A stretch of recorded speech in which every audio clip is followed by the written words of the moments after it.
اس نے تو 2 قمیض سینے کے لیے کپڑا دیا ہے، تم اسے سل کر واپس کر دو تو وہاں اور بھی سلنے کے لیے کپڑا دے گا۔ شازیہ اور نازیہ بہت خوش ہوئیں اور دونوں بہنیں ایک ایک قمیض لے کر اسے سلنے بیٹھ گئی۔ بازار کا یہ پہلا کام تھا۔ دونوں بہنوں کو سلنے کا ایسا شوق پیدا ہوا کہ آدھی رات تک وہ سلائی کرتی رہی اور پھر صبح ہوتے ہی درزی کے پاس لے گیا اور قمیض دوپہر سے پہلے تیار کر دی۔ لکڑہارا دونوں قمیض لے کر درزی کے پاس گیا۔ درزی سلائی ہوئی قمیض کو دیکھ کر بہت خوش ہوا۔ اس نے فوراً ہی مزدوری 1.5 روپے وہ قمیضوں کا کپڑا اور دے دیا۔ اسی طرح دونوں بہنیں ہر وقت مصروف رہنے لگی۔ یہاں ان کی پریشانی جاتی رہی اور ماں باپ کو بھی آرام مل گیا۔ اسی طرح وقت گزرتا گیا۔ ایک رات اچانک موسم بہت خراب ہونے لگا اور بہت تیز بارش ہوئی تو گلی کوچوں میں کیچڑ ہی کیچڑ ہو گئی۔ صبح سورج نکلا تو بہت سا پانی خشک ہو گیا، لیکن پھر بھی کہیں نہ کہیں کیچڑ تھی۔ دوپہر کے وقت دروازے پر ایک فقیر نے آواز لگائی، اس بھوکے فقیر کو اللہ کی راہ میں کچھ مل جائے۔ لکڑہارے نے دروازہ کھول کر دیکھا تو آگے سے ایک فقیر تھا۔ فقیر بولا، بابا کچھ مل جائے گا؟ لکڑہارا بولا، ٹھہر جاؤ، گھر میں پردہ ہو جائے تو میں تمہیں بٹھا کر کھانا کھلا دیتا ہوں۔ فقیر نے بولا، بیٹا خدا تمہارا بھلا کرے، مگر بیٹا پردے کی تکلیف کیوں کرتے ہو؟ میں یہاں دروازے پر ہی بیٹھ کر کھا لوں گا۔ خدا کا دیا رزق ہے، اسے عزت کے ساتھ کھانا چاہیے، لکڑہارے نے کہا۔ اسی وقت شازیہ نے آواز دی، ابا جان ہم نے پردہ کر لیا ہے، بابا کو اندر بلا لیجیے۔ لکڑہارا فقیر کو اپنے ساتھ اپنے گھر کے صحن میں چارپائی پر بٹھاتے ہوئے بولا، بابا تمہارے تو جوتے اور پاؤں کیچڑ سے لت پت ہیں۔ فقیر نے کہا، بارش کی وجہ سے کیچڑ بہت ہو گئی ہے اور اسی طرح تو میں یوں ہی پہلی دفعہ آیا ہوں۔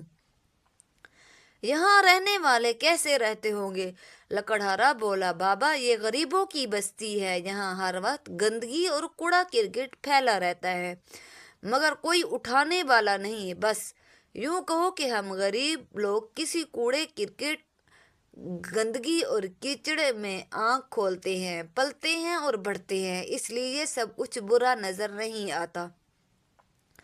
شازیہ نے پردے کے پیچھے سے کہا، ابا جان اگر بابا پاؤں دھونا چاہیں تو پانی گرم ہے۔ لکڑہارے نے جواب دیا، ہاں ہاں ایک لوٹے میں پانی لے آؤ، پاؤں دھو کر بابا چارپائی پر بیٹھ جائیں گے، پھر کھانا خوب کھائیں گے۔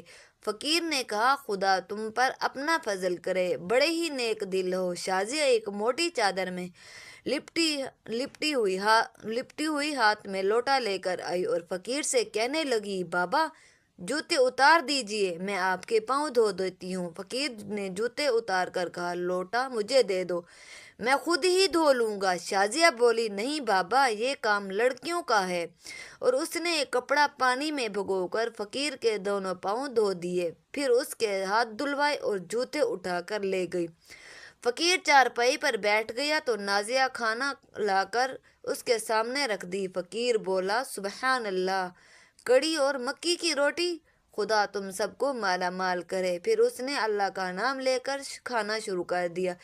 ادھر شازیہ نے اس کے جوتے دھو کر دھوپ میں رکھ دیے۔ وہ کھانا کھا چکا تھا تو شازیہ نے گرم پانی سے اس کے ہاتھ دھلوائے اور وہ کہنے لگا، یہ بات بالکل سچ ہے کہ غریب کی قدر غریب ہی کرتا ہے، میرے تو خیال میں بھی نہیں تھا میری اتنی عزت کی جائے گی۔ شازیہ بولی، بابا جس کے پاس دولت ہو وہ لوگ اس روٹی کی قدر نہیں جانتے، ہم نے ایک ایک وقت سوکھی روٹی کھا کر گزارا کیا ہے، پھر ہم اس کی قدر کیوں نہ کریں اور کسی کو کھلائیں تو عزت کے ساتھ کیوں نہ کھلائیں۔ فقیر نے کہا، اب اجازت چاہتا ہوں۔ لکڑہارا بولا، بابا دھوپ میں آرام کرو، تمہارے جوتے بھی گیلے ہیں، پہنو گے تو تمہاری طبیعت خراب ہو جائے گی۔ لکڑہارا کہنے لگا جوتے تھوڑی دیر میں خشک ہو جائیں تو پھر میں چلے جاتا ہوں۔ فقیر یہ بات سن کر چارپائی پر لیٹ گیا اور دونوں بہنیں اندر کمرے میں بیٹھ کر کپڑے سلنے لگی۔ ادھر درزی کا ایک بیٹا تھا جس کا نام منتظر تھا۔ وہ اچھا آدمی نہیں تھا۔ درزی اور اس کی بیوی نے بہت کوشش کی مگر اس نے کپڑا سینا نہیں سیکھا اور نہ ہی پڑھنے لکھنے کا شوق تھا۔ پڑھنے سے اسے نفرت تھی۔ پہلے گلی ڈنڈا کھیل رہا تھا، پھر پتنگ اڑانے لگا۔ اس کے بعد اس نے کبوتر پال لیے اور اسی کبوتر کو بیچ کر اس پیسوں سے وہ جواری بن گیا۔ وہاں تو جوا میں ایسا ماہر ہو گیا کہ جواری اسے استاد کہہ کر پکارتے تھے۔ کئی ان کے دوست لوگ خلیفہ بھی کہتے تھے۔ وہ جوئے میں ہی کبھی ہارتا تھا ورنہ ہر روز کچھ نہ کچھ روپے پیسے جیت کر ہی گھر لوٹتا تھا۔ بس اس میں ایک ہی چھوٹی سی خوبی تھی کہ جوئے میں جیتے ہوئے روپے گھر میں قدم رکھتے ہی اپنے ماں کو دے دیتا۔ درزی اگر بیٹے کو برا بھلا کہتا تو اس کی ماں اس کی حمایت لیتے ہوئے کہتی، جوا کھیلتا ہے تو کیا ہو گیا، کچھ دے کر تو نہیں آتا، 2 4 10 5 لے کر ہی تو گھر آتا ہے۔ اگر تمہاری کمائی کو آگ لگے تو اس کی چمڑی ادھیڑ کر رکھ دینا، میں پھر بھی نہ بولوں گی اور نہ ہی آج کے بعد آپ میرے بیٹے کو کچھ بولیے گا۔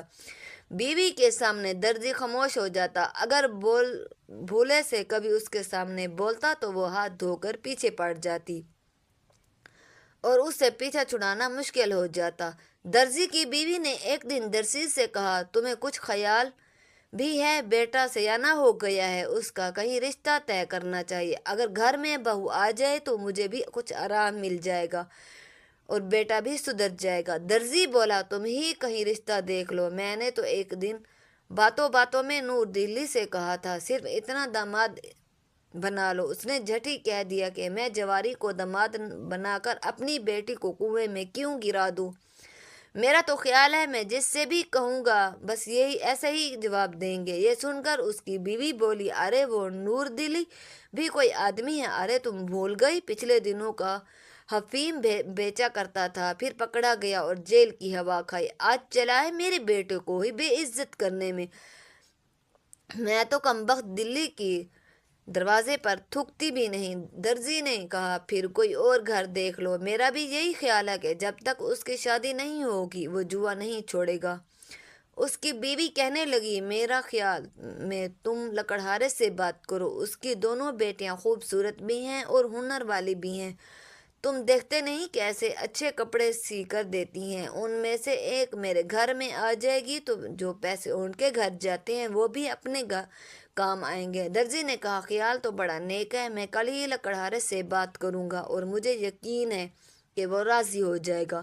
درزی کی بیوی بولی، کیوں راضی نہیں ہوگا؟ یہ تو اسے اپنی خوش قسمتی سمجھے گا، آرے ورنہ بھوکے ننگے کی بیٹی کون مانگتا ہے؟ درزی نے کہا، کل میں اس سے ضرور پوچھوں گا۔ اور دوسرے دن جب بوڑھا لکڑہارا اس کے پاس آیا اور اس نے رشتے کی بات کی تو لکڑہارا کہنے لگا، بھائی جوان کسی کی اولاد کے بارے میں کچھ کہنا اچھی بات نہیں، لیکن کہیے بغیر رہ بھی نہیں جاتا۔